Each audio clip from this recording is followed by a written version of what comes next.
কেন বলবেন না কেন? আপনাদের এইখানে যে একজন রোগী বিনা চিকিৎসা মারা গেছে, এটা ড্রাইভার কে নিবে? হ্যাঁ, করতেছি তো, বলেন। আপনারা এখানে যে একজন রোগী বিনা চিকিৎসা মারা গেছে, এটা কারণটা কি? আপনারা সরকার থেকে বেতন পান না?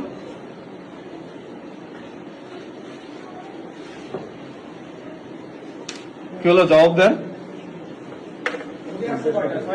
হ্যাঁ,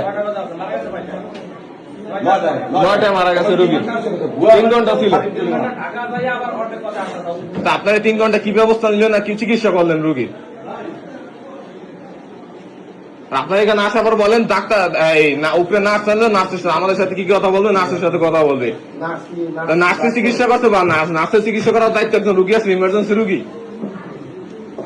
এই জন্য আপনাদের এরকম বসাইছে এখানে।